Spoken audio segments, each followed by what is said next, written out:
స్వప్న తన చెల్లెలు అప్పుని ఘోరంగా అవమానించారని, వీళ్ళ పని పట్టాలని రుద్రాని, రాహుల్ని ఒక ఆట ఆడుకుంది.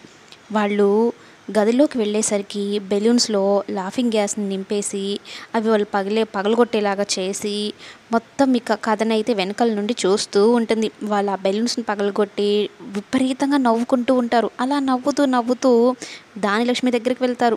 దానిలక్ష్మి బాధపడుతూ ఉంటే మేము కూడా బాధపడుతున్నాం అన్నట్టు పగలబడి నవ్వుతూ ఉంటే ఇంక దానిలక్ష్మి కోపం వస్తుంది.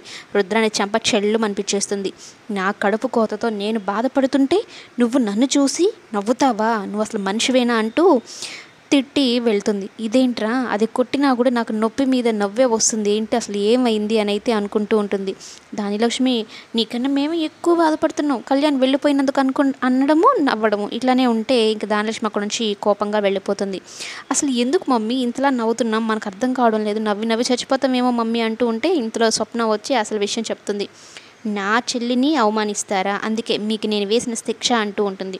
దీనికి ఏదో ఒక ట్రీట్మెంట్ చెప్పవే, చచ్చిపోయేలాగున్నాము అంటే రాత్రంతా ఇలానే నవ్వుతూ చచ్చిపోండి, నవ్వుతూ చచ్చిపోవడం ఎలాగో మిమ్మల్ని చూసి నేర్చుకోవాలి అని అయితే చెప్తూ ఒక చూపు చూసేసి వెళ్తుందనమాట.